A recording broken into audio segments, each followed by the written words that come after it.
Hello, Yeah, everyone. man. Itsmontez.com. Thanks so much for tuning in. Like, comment, subscribe, and share. As you know, I like to record conversations, and I had a great opportunity to bring Raymond A. Loss upon my channel. He has his own channel, actually. He's a brand innovator. He owns his own record label, Oceanfront Records. He's the CEO of it. And the slogan he has actually is awesome.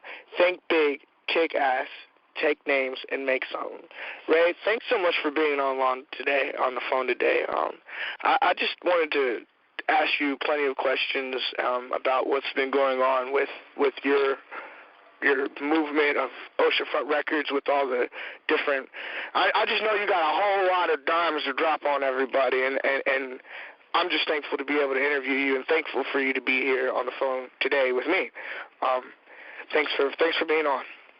Hey, man, yeah, no problem. So, those don't know, Montez is actually a client of mine. I signed Montez to Oceanfront Records about a year ago, and I handle his artist management, his PR, marketing, publicity, his brand development, everything that he needs under the sun to be successful as a musician, and also as a thought leader. He is taking and heeding my advice from all different directions in business. He's also he's got his website, itsmontez.com. You guys make sure that you jump on that, like and subscribe, and share that. He's got his music on there. He also just we'll talk about the little sneak peek, the little sleeper album he just dropped on Spotify as well. So we'll talk about that. You guys there's a lot of dimes we're going to drop, and here's how I say it all the time. When I feed people business, a lot of people they like to just soak it in. So, the one thing I can definitely tell people is that this is not going to be a quick phone call.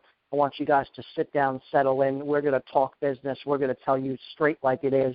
I am a no-holds-barred kind of guy, and if you want the real thing, you're going to get it directly in your ear and down your throat, and that's all there is to it. So get ready to eat shit, live, breathe, sleep, passion, power, eat, sleep, breathe, hustle, and eat, sleep, breathe, thinking big, kicking ass, taking names, and making some, and have no excuses, and don't feel bad about any of it whatsoever. We're about to knock on the door. We're about to roll up on the steps and hit that bitch with a hustle, loyalty, respect, that kind of thing. We're going to knock it in with a wrecking ball. I don't knock on doors and ask tap lightly. I open them up with a wrecking ball, and Montez knows that. So Montez and I are going to just shoot the breeze. We're going to talk business and everything, entrepreneurship and everything I'm doing. So I'm going to let Montez take it from here. He's going to ask me some questions. We're going to answer things straight up, the way I see it, New Yorkese style. There is no holds barred. You tell like it is. You can't take the heat. Get the hell out of the kitchen, because it's about to get on. There we go. Ladies and gentlemen. All right. So I'm going to actually, first thing I want to know is, what made you get started in the music industry? Was this the first thing that you wanted to do? I mean, I know it was business the first thing in your mind when you were growing up, or did this? How did it come about? You know what? I'm actually putting this book together. I've been writing this book for about 3 years, and just put it aside and come back to it, and put it aside, come back to it. But that's the intro. It's a perfect intro to my book, is about where I got started. And let me tell you, I started True Sound Management as a personal manager at 17 years old. I've been a musician since I was age 3. I am actually the great nephew of legendary jazz drummer Buddy Rich. And I also grew up around some pretty amazing musicians, in my family and in my life. So I started at a very early age playing drums. Since 3 years old, I was playing a jazz kit by the age of 5. So music's always been in my blood. I went through high school, and even at 6th grade, one of my music teachers, Lisa Tedesco, I remember her, and I was very fond of her. She saw that I was a leader from the beginning, and when they say about sheet music, all the kids are playing sheet music. I threw the sheet music away and wrote my own drum pieces. I was like, this sounds like crap. This doesn't go with the song. It's like, you know what? I'm just going to make my own up. And I started writing the drum cadences and the drum rhythms, for all of the songs. Like, they completely tossed out the sheet music for any of the songs that we did in band. And she just knew right there that, just noticing me in 6th grade that I was on my way to become a leader. So what about your peers and stuff like that? Like usually when you're the leader, and then you have your followers when we're categorizing people. You notice you're a leader. How did your peers take it? Were you picked on? Were you how did they take your leadership at first? It's funny. It's just starting with the 6th grade thing, moving into junior high and high school. I just continued the musicianship. Everyone would always find me in a band room or find me in the commons area of the high school, just writing or drumming my sticks, doing something. But I was always moving up through high school. Between those years, it was pretty just basic life. And then it wasn't until really high school, but 9th, 10th grade, that I really got into songwriting. And a lot of people that knew I was doing songwriting, they really liked what I was writing. And then I was the drummer for how I got started, was where really everyone started to take notices. I was a drummer for a friend's band, just jamming, and I was always doing all the promoting the band and telling everybody about it. And they're like, hey, why don't you just become our manager? And it wasn't until that point that I realized that I really liked the business side of it. I said, I was like, I started looking into artist management.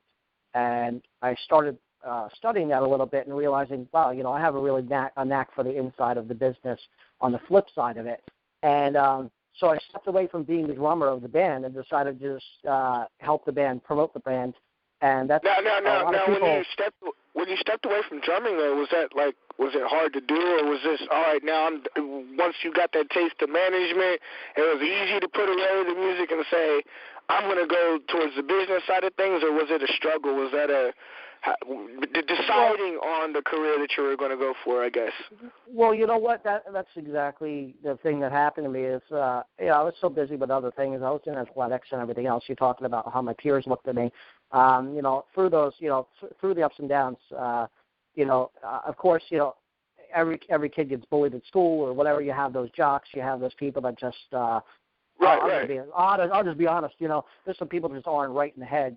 And I look at those people nowadays, and I'm just gonna, I would talk about haters. And it started in high school. I got bullied in high school, and I had a lot of problems with people in high school. And I think, one of the things that on the secret science of neurology is that people don't realize. They think they're being, those people that, do something to upset someone or try to bully someone, and they laugh, and they're busy looking around to see if anyone else is laughing with them, and they're laughing more to themselves, going, yeah, that was cool, right? Yeah, right? Like, can I get some insurance? Can I get some assurance that I actually did something funny? Like, was that, and you hear that in your voice.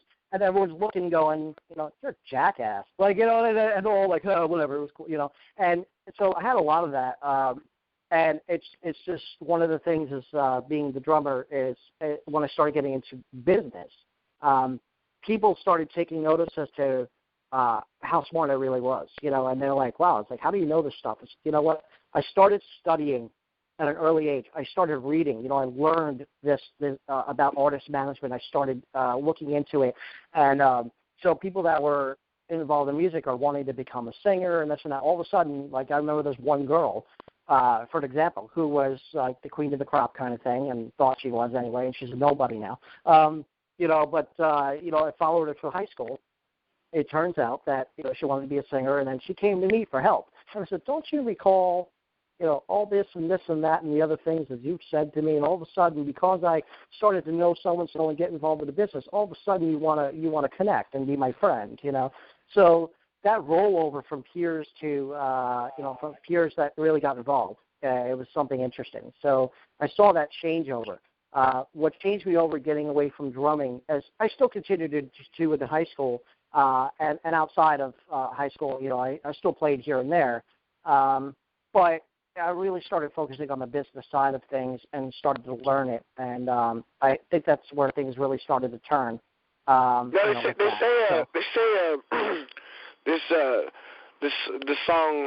song career, being a musician and things, it's a marathon. It's not a sprint. Now, that's right. Learning wise,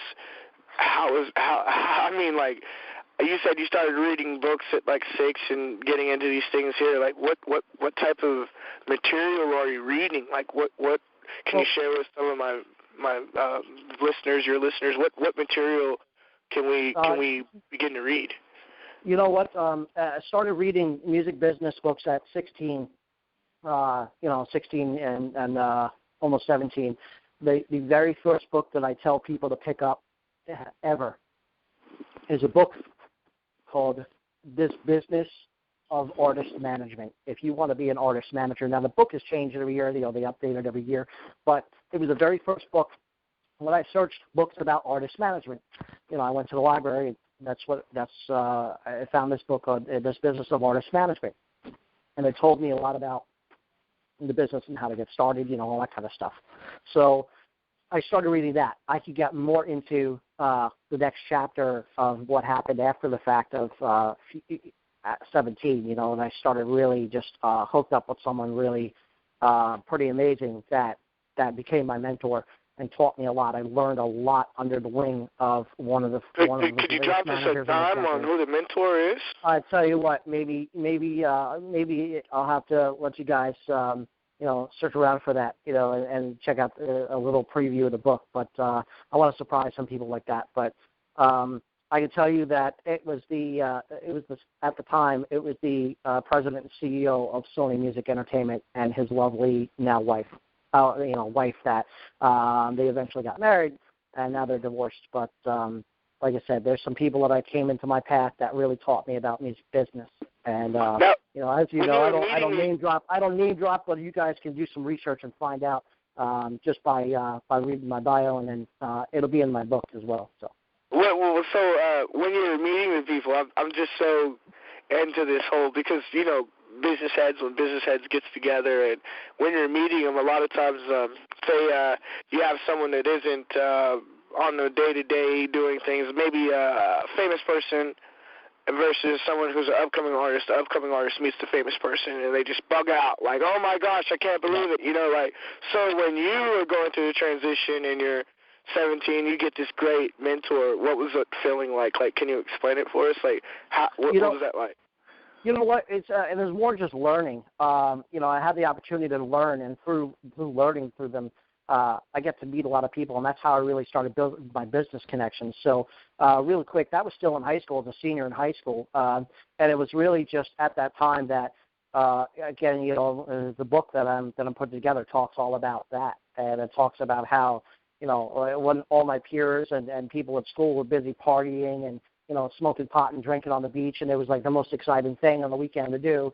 I was in New York City, already getting into venues, scouting talent, and hanging out with record executives and meeting other managers and booking agents, I wasn't allowed in these. I wasn't allowed in these venues. It was 21 plus bars. Like we're talking like Downtown, the Limelight, CBGB, Continental. Limelight, which is an amazing club.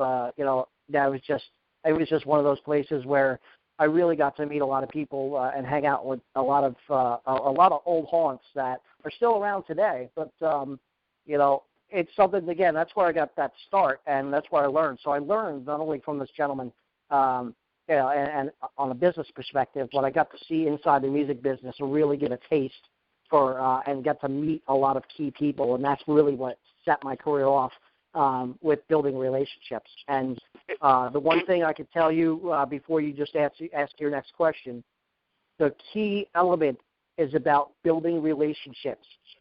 It's not about who you know. It is about who you can learn from and excel from. Now, write this down. Everyone needs to write this down and lock it in their brain. It is not about who you know. It is about learning in order to excel from who you know. That is powerful stuff right there, and that almost hits the question on the head. What I wanted to ask you is, when you're learning, tell me about this constructive criticism. Did you receive any of it? How did you take it? A lot of people, when they get this constructive criticism or they get shoot straight, like they're like, oh man, I can't take, how was that for you with this great mentor and stuff, how was his criticism? How did you take it? Was there times that you would, can you explain that for us? Well, it's a learning curve, and a lot of things is a lot of musicians don't get it.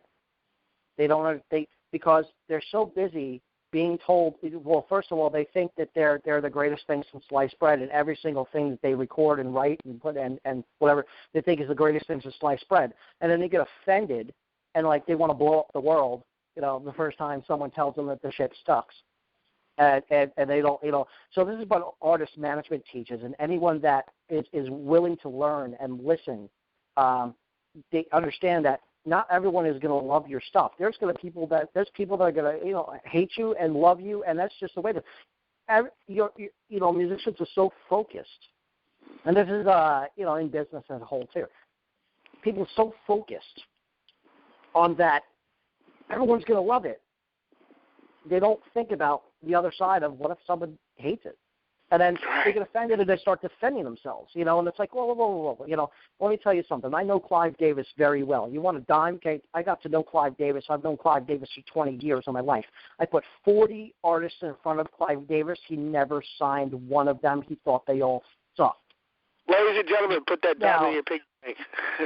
Now, the thing is, again, so it's not even about who you know, but you need to know what they like, what they go for, and and don't get insulted. Because listen, the one thing I learned is, look, if Clive Davis tells me something sucks, it sucks. Okay, and that's it. Because you know what? That's the man with the golden ears, and that guy's been in business. You're gonna sit there and argue with Clive Davis. If Clive Davis tells you that there's a problem with a record, there's a problem with the record. I don't care what producer did it. I don't care what artist sung it. I don't care what songwriter wrote that song. Clive Davis is one of these people where there's an obvious problem with the song if he didn't like it, because for a fact there's a problem when he says he doesn't like it. Now, let me tell you just a little tidbit, about a perfect examples. Clive Davis is a genius, and he has a lot, he speaks with his mind, his heart, and his soul, and he's a brilliant man. But he's also could be wrong, and there's a lot of A&Rs that I went through in my time. Again, we're talking about the topic of, taking constructive criticism. The first thing artists do, go, oh, whatever, man, fuck you. My song really sucks. Fuck you. You don't know what the hell you're talking about. And excuse the term, but that's a straight up ease, okay? And here's the fact of the matter. Who is the A&R rep, and who is the record executive, and who is the artist? So you need to sit down, know your role, and understand that these people are professional in what they do and they know what they're talking about. So when somebody comes to me and I tell them that a record is not very good, I think it could be better, or you could tweak this or tweak that. A shout out to Denise Girardi, CEO of Seven Crown Records, Seven Crown Entertainment out of New York, business partner of mine and a good friend. We go through this often where, we try to give constructive criticism, and you'd be surprised how many people just give negative, they get negative about it. And this is part of teaching people, and this is part of the learning in this business, okay? So an example is what I was going to is, there's people such as Christina Aguilera. There's people like Kelly Clarkson who both put multiple new albums in front of Clive Davis and the team. And he said, they're mediocre. Do it over again. That is straight up, to the point. It doesn't matter who you are.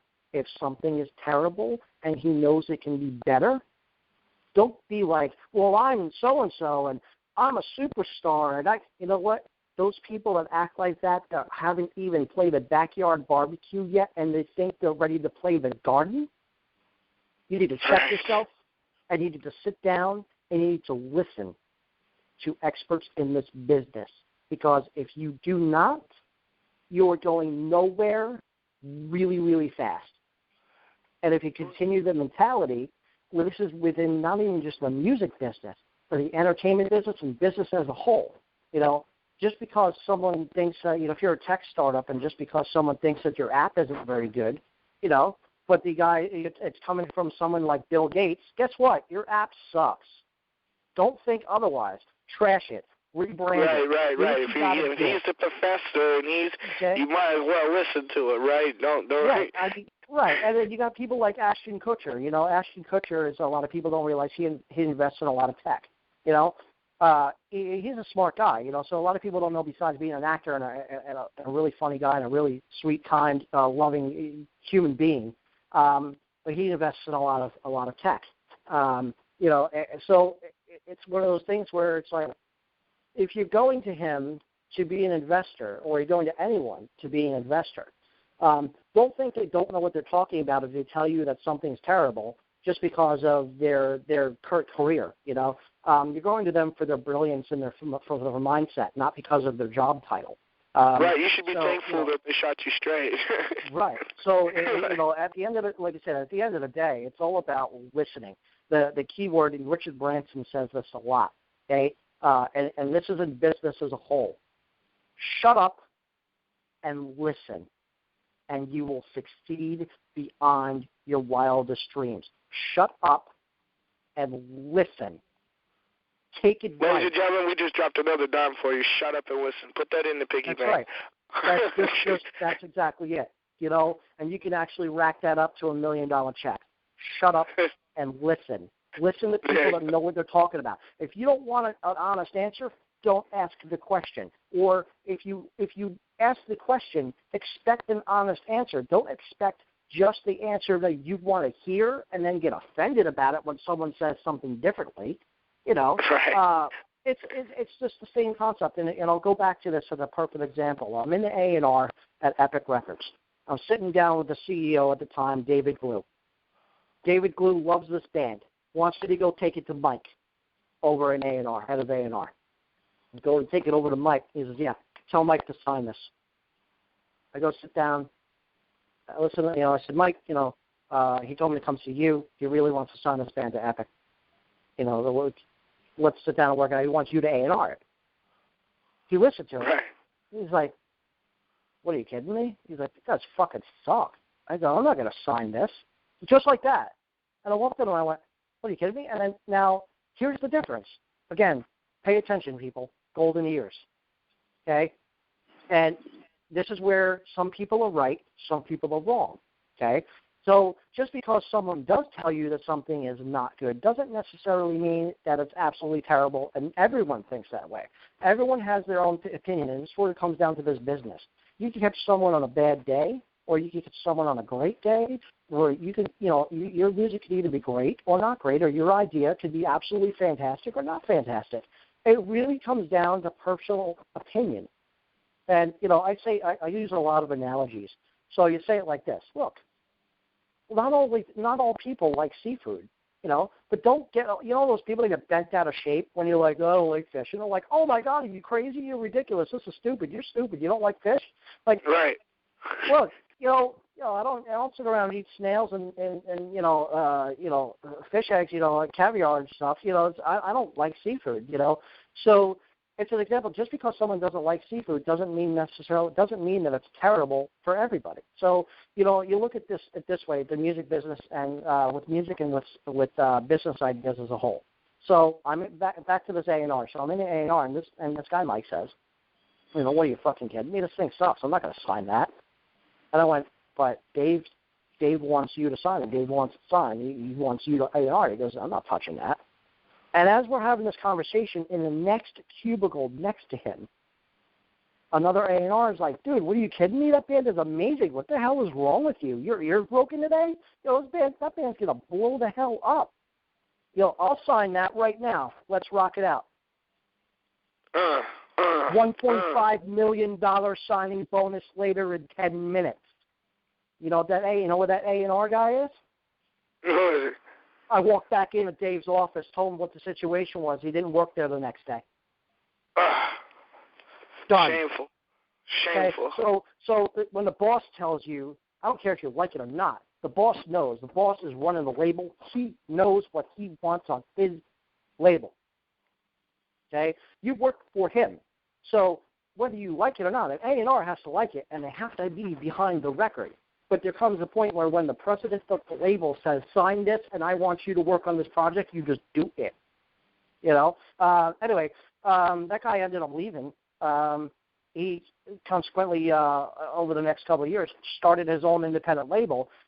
And it comes out, he was actually focused on that for a little bit at the time. So it kind of gave him a perfect out to be like, now I can actually just run away, break out of the major label scene and start my own label and utilize all this knowledge that I learned from working under the major labels and using all of the contacts that I built over the time, and it kind of benefited for him. So it was kind of a positive negative that happened where the guy gets fired, from the label and eventually leaves it, but then starts one of the biggest independent record labels in history. It's like a win for win, but he had to take that loss at first. Right, and the same thing happened with another gentleman who was the same thing. He was working for so long at the label and other labels, and he wanted to start his own label. And he tried to get his label to get a deal underneath the label, the major, and they said no. So he quit and then took his label over to a rival, and the rival picked it up. And that became one of the largest independent record labels known to man. Subsequently now they're no longer. They went out of business a few years ago. But so it's almost like some people will hop on the opportunity, some people won't. It's just like you're saying, like each is his own. You might catch a guy on a bad day and he's not going to like it, but that doesn't mean that it's not good material to somebody else. It's just one of those things. Right. But when the biggest name at the company, when the president of the label makes the decision as to whether something is good or not, it doesn't matter what the artist thinks. It doesn't matter if your family and your friends. Of course, your family and your friends are going to tell you something's fantastic and you're the greatest thing since sliced bread. Get over it. Okay, they're not going to tell you differently because they don't want to upset you. But for a fact, the minute you walk away, especially just tap into the hip hop game for a minute. It's a perfect example. Everyone thinks that they're the next big rap star and they think that their shit's fire, right? And then all of a sudden, they're like, and they tell their friends, they're like, yo, check this out, this new track, blah blah blah blah. And they're spitting it, whatever, and everyone's like, yeah, man, it's just hot, whatever. And then for a fact that the minute the guy walks away, everyone's laughing, going, that's. Do you think he can rap? This stuff is garbage. For a fact that's coming out of their mouth. But the thing is, what you want is you want to do a poll with your friends and your family. You want the first words out of your mouth is, I don't care if we're friends or you're my family. I want you to be a fan right now and tell me what you honestly think because this is my life. This is my future. I want to be, if you can't pass your friends and your family as just average music listeners, if you go on the fake slide all the time, there's going to be a problem. Yeah. Well, I want to get a little bit further into you and your younger age. Now I know you said that you had a mentor, and everyone's going to need to go read that book if you want to find out who he was. You did drop a little bit of information. You might be able to Google research it and come out with that answer. And if you want, you can leave that in the comment box. Secret stuff. That's some secret stuff that you're going to find in the book, but you have to read the book. And the book tells you about the last 20 years of my life. So you can't find it online then? There's no way that we can find it? No, the book. Nope. Ladies and gentlemen, you have to buy the book now. You have to buy the book.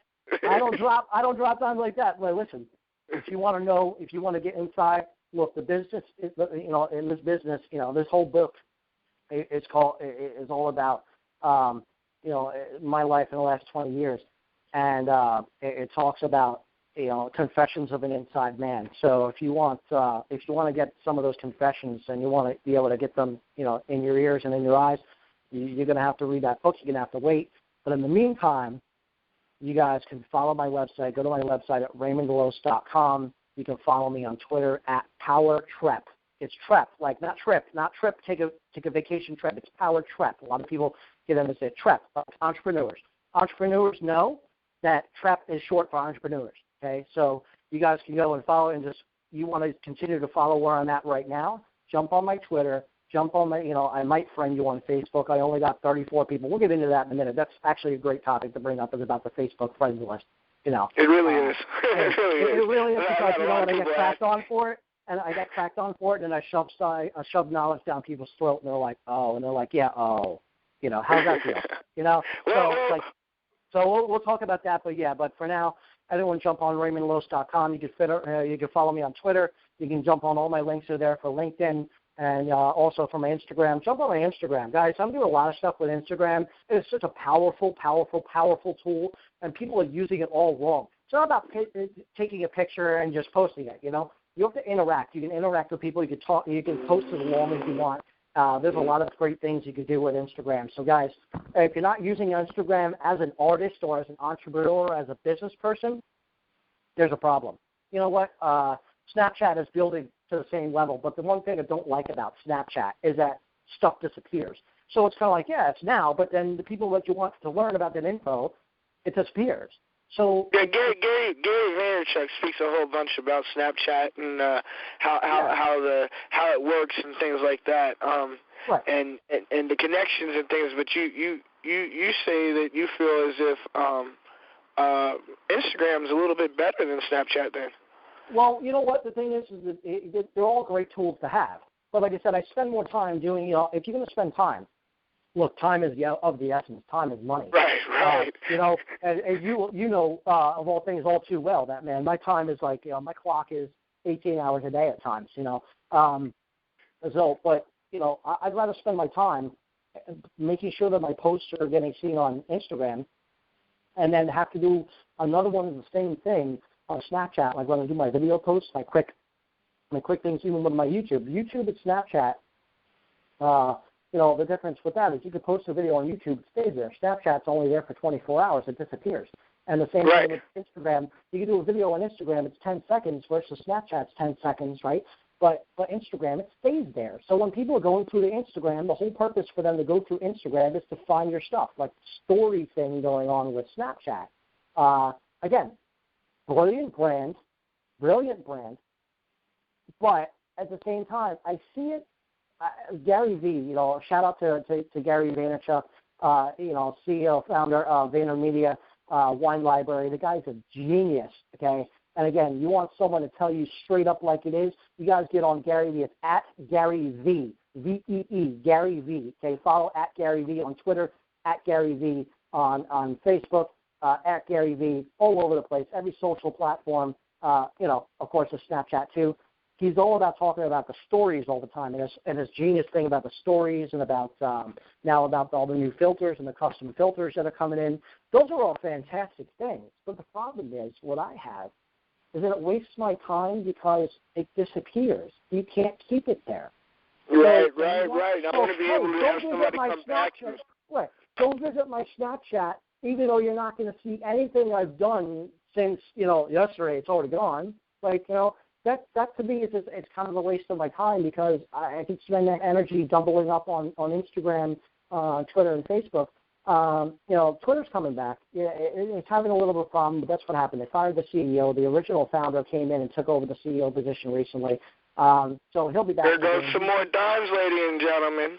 Yeah, there's a lot of things going on inside the business. If you're going to talk business with anyone, or you're going to get involved in any type of business, the number one thing you need to do is not only study your business, okay, study everything else around you in business as a whole, so you know what the hell you're talking about when you have a conversation. You can be invited to a gala somewhere, and you have no idea about the current market of X, Y, and Z, and everyone's talking about it, and you're just sitting there like a dummy. That's because you don't study. It's not all about you. It's not all about your business. It's not all about just what you want to do. Study everything. People wonder how I know what I know and all the knowledge that I have. It's because I study. I study the world. I don't just study me. I don't just study my business. I study the world and everything around me, and you get to knowledge. So just back to that Instagram thing. It's really quick. Is that when you go on there, you can learn little things about the companies and corporates and people just by watching their daily life on Instagram and Facebook and Twitter. you know. Right. And I want to jump into a couple quick things. I know you got some questions you want to ask me, but you know, a perfect thing about marketing and branding, and maybe we can lead into that. But you know, Twitter feuds. First of all, the media hypes a lot of stuff. That's their job, you know. And they twist headlines to make it read like, "Oh my God!" And that's why you click it, dummy, because that's what they're pros at. Okay, that's why you click it and you read. You go, "Oh, I thought it was a story about something else," and then you're all disappointed, right? It wasn't the story you thought it was going to be. That's their job. Right. Okay, Right. you know, that's all publicity. That's the eye-catching publicity. So, Twitter feuds. People going crazy. People that are just, you know, celebrities that are like, you know, everyone's like, oh my God, what's wrong with them? This is just a nutcase. Oh my God, why are they do you not think that they're doing this shit on purpose? Wake up. Twitter feud? Guess how many followers somebody just got? Guess how many downloads somebody just got? Guess who just streams their music all over the place, like 50 million more streams in the last month because you never listened to this person's music ever before in your life, but because they're feuding with Justin Bieber, all of a sudden you got to hear them, okay? Don't you think that so-and-so and so-and-so are friends? Like this whole bad blood thing, okay, tie in the marketing. Are you kidding me? I know. I can tell you right now, I can almost guarantee you 99.8%, okay, that Taylor Swift and Katy Perry aren't feuding. They're friends, okay? The song isn't about bad blood. The song was written by 5 different people. It wasn't written just by Taylor Swift. Number one, know your knowledge of music business, okay? So Taylor didn't write that song about Katy Perry. I don't want to hear that anymore from anybody. But that feud is still going on. But you know what? It keeps people viewing. It keeps people listening. It keeps people following. It keeps people tweeting. It keeps people from putting, getting involved in engaging in conversation, and then it leads to other blogging, whatever it is. It is. All of it comes down to one thing: the marketing behind it works. So the marketing behind it works. You know? You know what? That's why I say I love having powerful conversations and being able to talk to you with all this knowledge that you have. And I swear, I think we're probably up to $5 in the piggy bank now that you've been dropping all these dimes on us. Yeah, well, let's keep dropping them. So fire me. I know I talk too much, but you know what? That's the way it is. You're listening for a reason, aren't you? People say I talk too much. You know what? Good. You know what you could do? Tell people I talk too much, and then they're going to go buy my tickets to my Q&A seminars so I can sit there and run my mouth and shove things down their throat some more, and I can drop some knowledge and some dimes some more, and then they can go buy more tickets to listening to how much I talk a lot. You know what? People are still listening to this conversation because they want to know, they want to listen, and they're gaining knowledge. And that's all I could ever ask for people. Thank you for listening. Thank you for taking the advantage of listening to someone like me. And of course, Montez is coming up doing his thing as a thought leader and a thought provoker. And you know what? It's fantastic. So whoever keeps still listening to this thing, hey, you know what? Keep listening because there's a lot more coming. So Montez, I'll shut up now. You can continue throwing your conversations with me, and I'll continue to drop some piggy bank. Sweet, because I like to put money in. You notice I said dimes. You notice I didn't say dimes. You notice I said I'm going to drop piggy bank. It's already full, baby. It's already full. Let's keep this rolling. All right. So I wanted to know, I know that you had a mentor. I was going to ask you, then we kind of got into that spiel about the Twitter feuds. Yeah. What? Now I know you had a mentor, but who were you looking up to at this time? Like, was there? I know that you said you were legendary drummer related, but I mean, who else were you looking up to? Like, was there someone else that was giving you some of that juice to amp you up, or is this all self-motivated? No, actually, you know what? That's a fantastic question and a very powerful answer. My mom. My mom was my inspiration through my life. This woman was one of the hardest working women you'll ever see, ever. Single mom of 3 kids, had an older brother that went off to the Air Force doing his thing, and it was my sister, my mom, and myself, and my mom was at the time working 1 job, sometimes 2 at a time, And you know what? To this day, my mom passed away a year ago, a week before Mother's Day. It's coming up on her year anniversary of her death. All through my schooling, all through my life as a young child, all the way through till a year ago, was always my number one leading inspiration. Always. Number one leading inspiration. And let me tell you, she was the biggest supporter of me. She was the one that helped me before I had my job, when I was having my jobs, even though I had my part-time jobs, working through high school and stuff, the money I would use, make working my part-time jobs, I would use to go into the city and build my business and build my brand and my reputation. But there was a lot of times where, she invested a lot of her time and her knowledge. She was also pretty business savvy herself, but, she was always the number one support. If I didn't have her support behind me, I probably would have threw it away, because really? But she knew that the person that I could become, and part of the man that I am today, a majority of the man that I am today, is because of my upbringing and having that faith and belief in me from my mom, and of course from my sister, was supportive as well. But yeah, the key element there is the person who inspired me the most to keep on pushing and to just be successful is without her love and knowledge and her pushing me and her support, I probably wouldn't be in the position I am today. So for every positive, there becomes a negative. What's some negative things that probably kept you from advancing? Like, what are some struggles? We can't really say negative because, like, I have a YouTube video.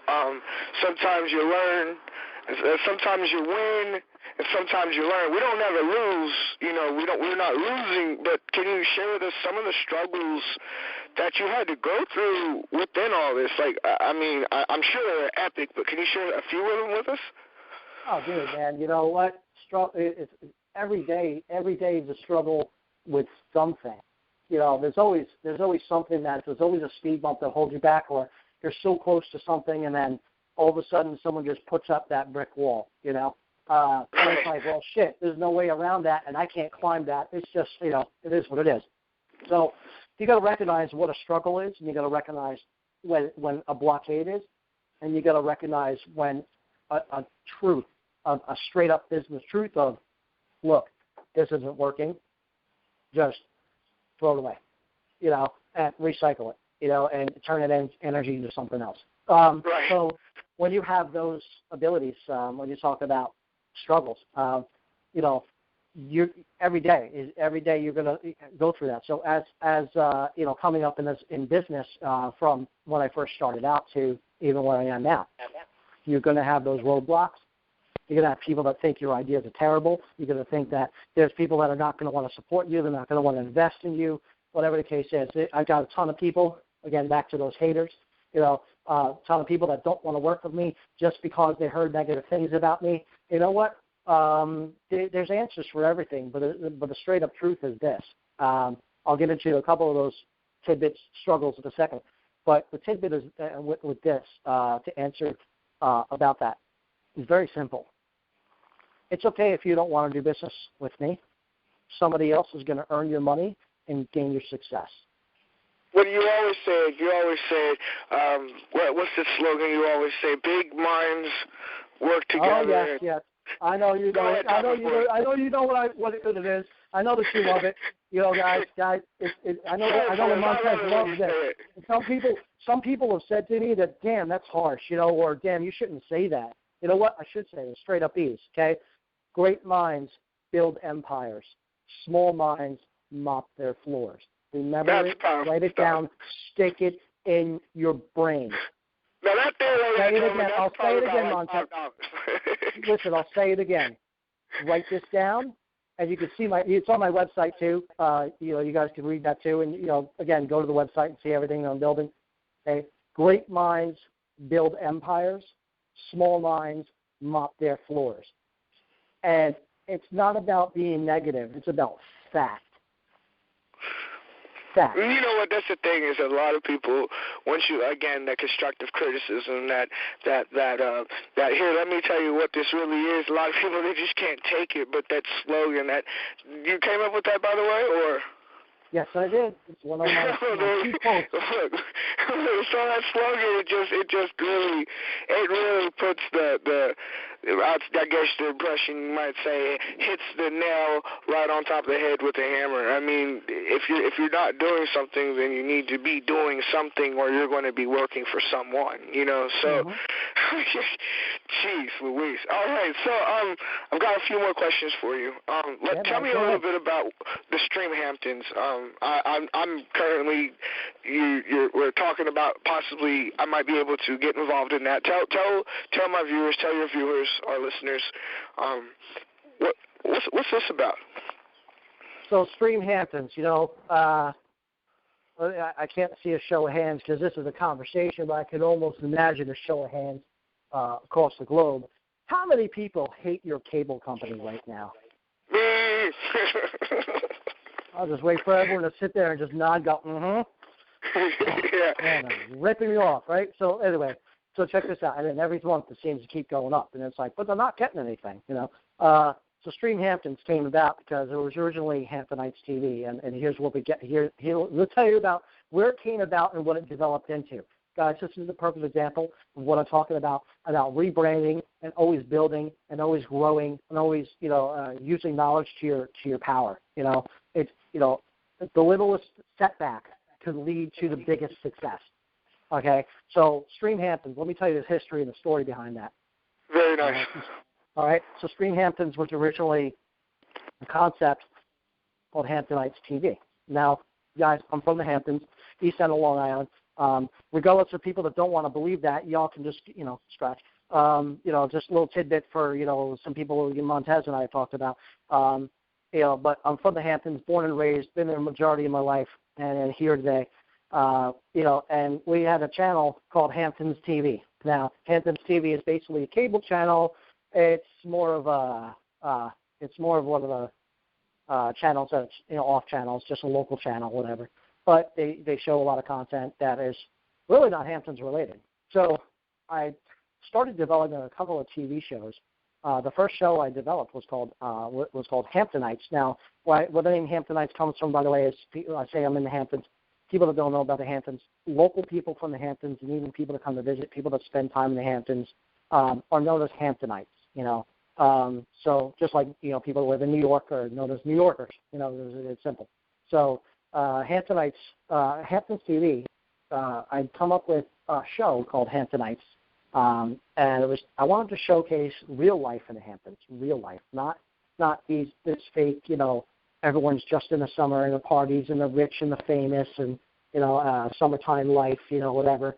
I wanted to showcase the real Hamptons, and I came up with a TV series that I wanted to develop where you follow, you know, off people, not well-off people, but people that have normal lives struggling to make it, living in the Hamptons, and just, you know, working every day, and, you know, people that maybe have a dream of being successful or building, you know, whatever, be an actor, a musician, or someone just launching a business, whatever the case is, you know.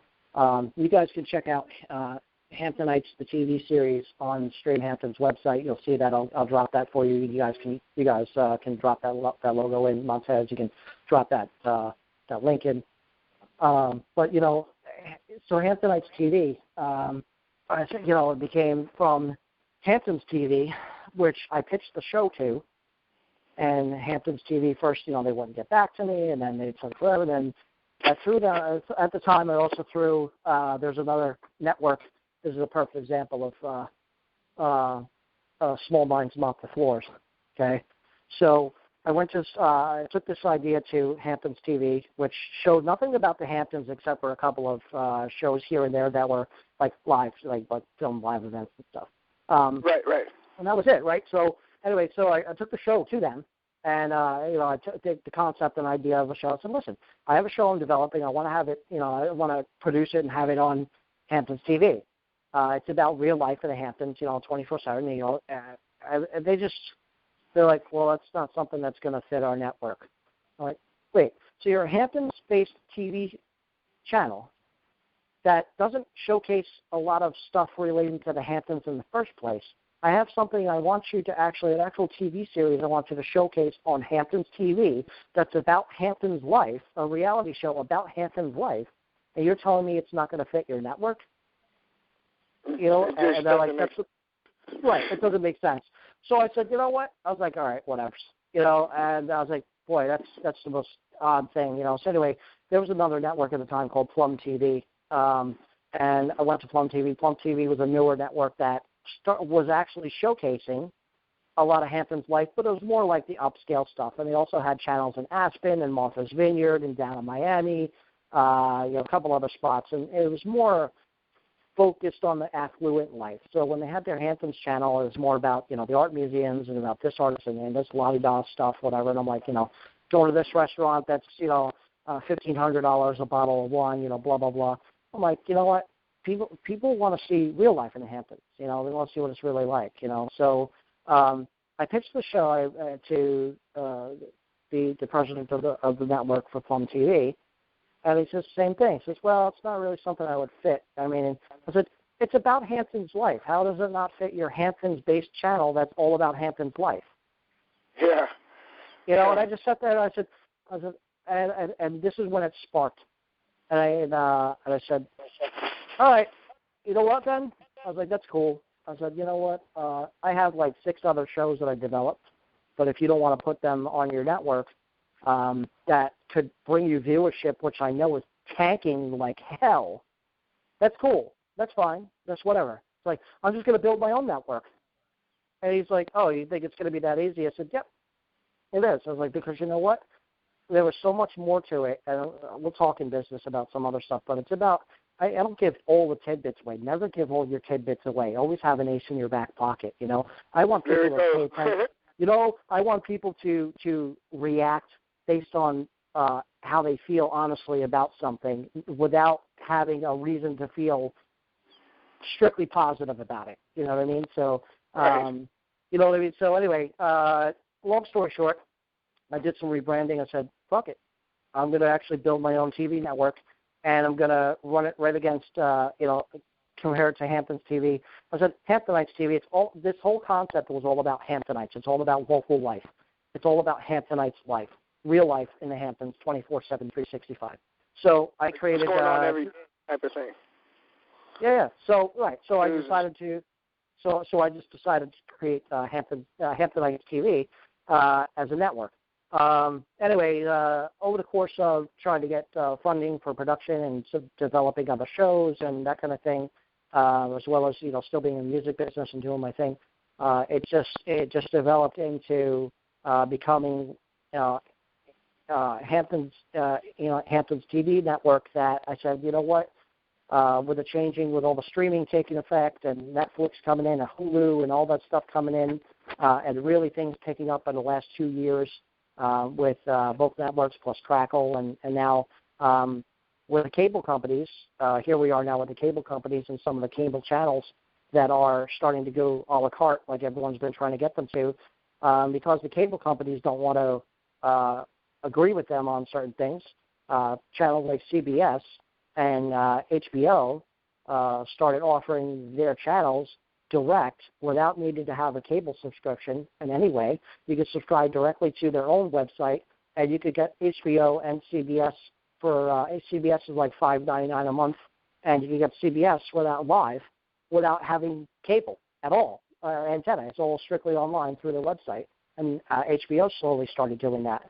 So I said, you know, here's something interesting is that then it just popped off. I said, you know what, I could build, besides my network, I can build multiple networks featuring multiple different content. I can build my own sports network, my own news network. I can build my own fashion and music network. And then it just became... It just clicked.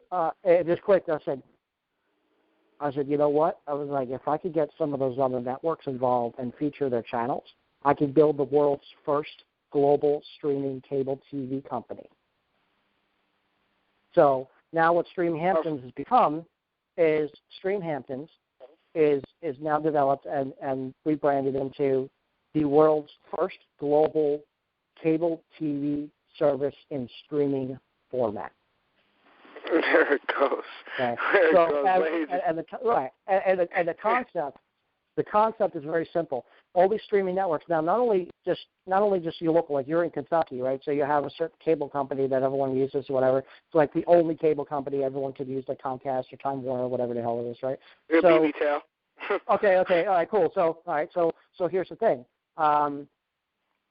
What if there was a cable company,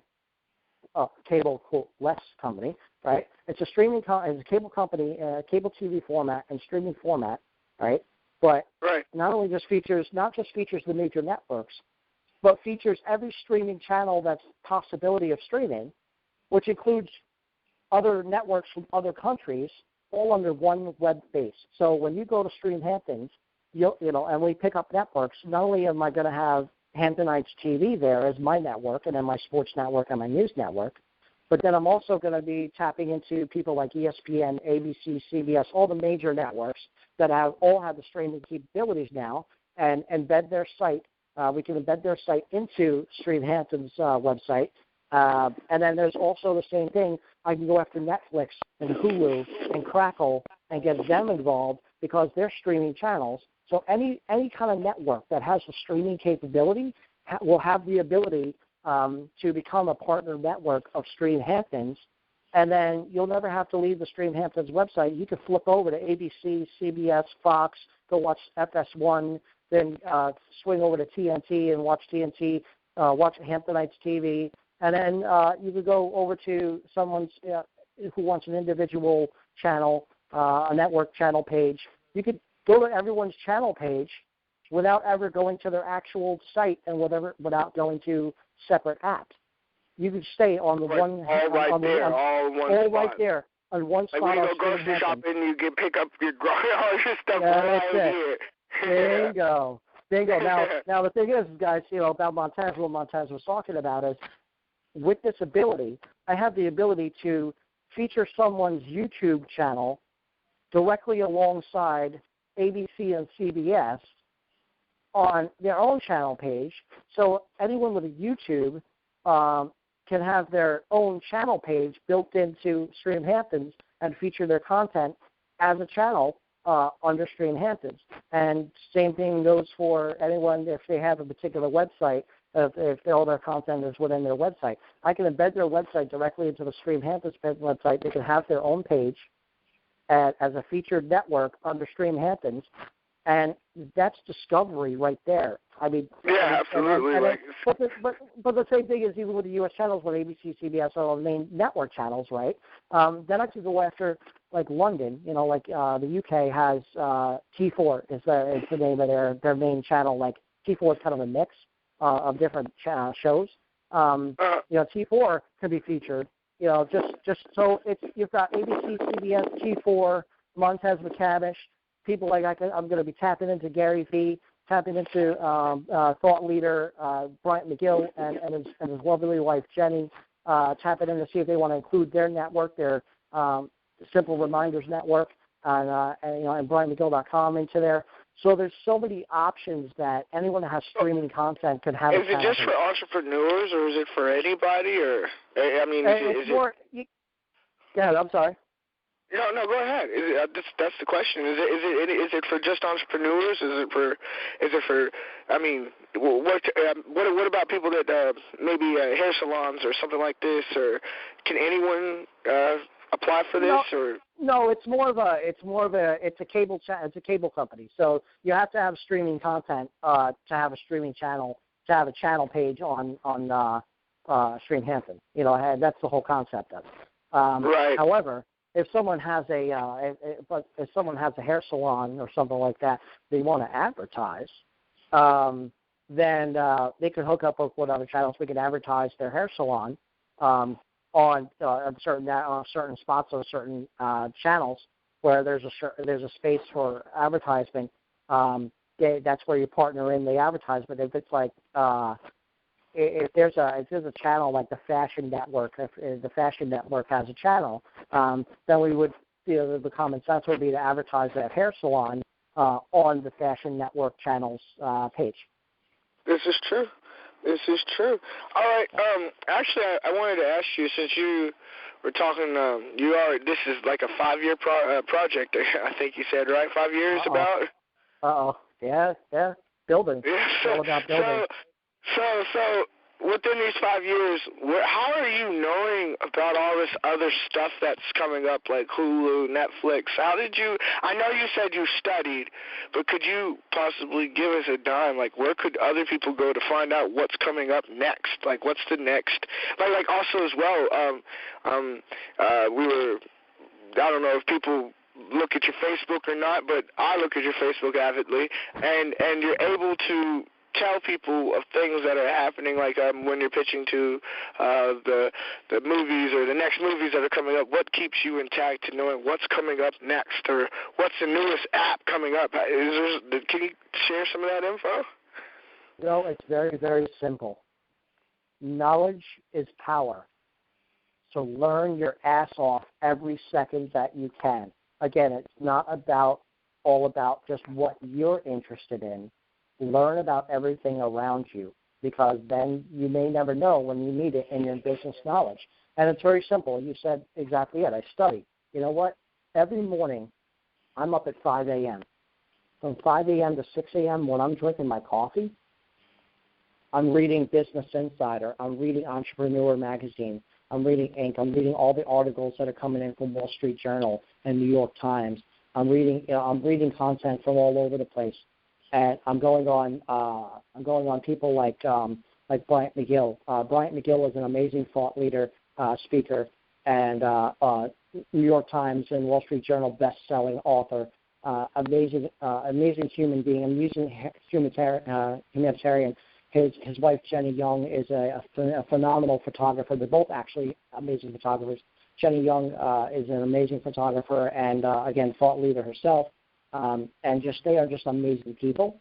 So, if you guys check out BryantMcGill.com, you just Google Bryant McGill. You guys could go to the Simple Reminders Network at SUB4SUB.com. You guys could check that out. Look at the amazing things that they're doing. But he's someone that I follow. I follow him, Richard Branson, Gary Vaynerchuk. I follow people like them. I'm a Gary Vaynerchuk. Of course, my bigger one, again, it's not about politics. And again, my biggest one, it's not about politics. Okay, I've been dealing with the Trump organization since before Donald Trump said he was going to run for president. So it's not about politics, but Donald Trump, whether you like him or hate him, is one of the most phenomenal businessmen on the planet, hands down. His children, Ivanka and John Jr., and, of course, Eric, you know what? They are doing absolutely amazing things, without his knowledge and expertise. They have just been doing their own thing. So let me tell you something. It's just I follow people like that are influential. So forget about politics and all that stuff. The Trump organization is just if you learn about where he came from and the knowledge he has and how those kids grew up, they didn't grow up with just money. He made those kids go to school. They all got their own jobs. He handed them a couple of jobs as they got older, but he taught them about learning for themselves and about always growing and developing their mindsets outside of him. So people like that, I follow Donald Trump, Richard Branson, Gary Vaynerchuk, Bryant McGill. If you go on my website on RaymondLose.com and you click on, you'll see the Passion Power Academy, and you click on Power Players, you're going to see my Power Player profile, and you're going to see on there, which again, we'll talk about that after the fact, but the Power Player profile, it shows you what I'm reading. It shows you who I'm studying, who I'm listening to, and that includes, people like Montez. Montez is starting to really pick up his influential game with his YouTube channel and with his website, itsmontez.com. Guys, this is a guy who I love talking to and who I respect and who I love being able to do business with and be able to advise and guide and direct him, because I know he's learning from me, just like I'm learning from people like Bryant McGill and Gary Vaynerchuk and Richard Branson and the Trump organization. I'm learning from all those key individual people. So when I say about how I gain my business knowledge, I follow the leader and become the leader. The leader. Wow. Listen again. I follow the leader and then become the leader. And that is what Right. Shut up and listen. Follow the leader, and then you could become a leader. You know, that's bam. Look, I'm just loving this conversation, but we're actually going to have to pull this down to a close. We should have a second piece. What do you think? You know what? I think it'll just leave people wanting more, and I think that's an absolutely the best thing to do. So any last questions before we wrap it up and leave these people hanging until the next time? Any last question you want to throw at me or anything you want to shoot in my way? Yeah. What are you thankful for? What are you most thankful for? You know, I know you've crossed miles, you've jumped bridges, you've gone through and done so many things, but if you had to pick one, what would be the most thankful thing, the most, just being thankful for this thing, what would it be? Whatever it is.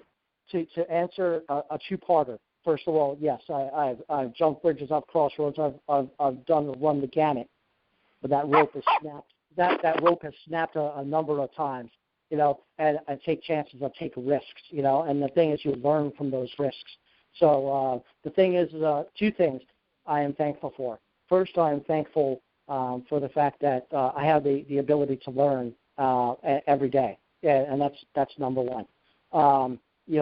The greatest thing that I can say that I am thankful for, and again, is one of my quotes, and I live by this every day. And just listen carefully when I say this, people. I wake up in the morning, everything else is extra. You live in the now because the next 5 minutes may never be here. And Bam. that is truth. Bam. That's powerful stuff. Ladies and gentlemen, itsmontez.com. You've probably picked up like 50, 60, 70 bucks within this whole conversation, dropping them left and right with Raymond Loss, entrepreneur, executive brand, innovator. I mean, Oceanfront Records owner. He's just dropped so many dimes for you all. We're going to have a second part for you all to tune into. You could always check out my information on itsmontez.com. Check out my YouTube, Montez McCamish, and check out Ray at raymondloss.com. I'm telling you what, before I hooked up with him, I would like to say I was next to stupid. So there you have it.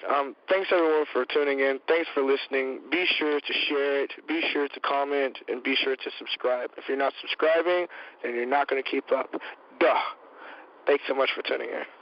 Hey, man, thank you so much for having me, Montez. Thanks for all the great conversation we always have. We're going to do it again. But you know what we're going to do the next time that we have this conversation, when we do another power chat? Okay? What is it? We're not going to just drop more dimes. We're not going to just bring the piggy bank. We're going to bring the entire bank. We're going to bring the There we go.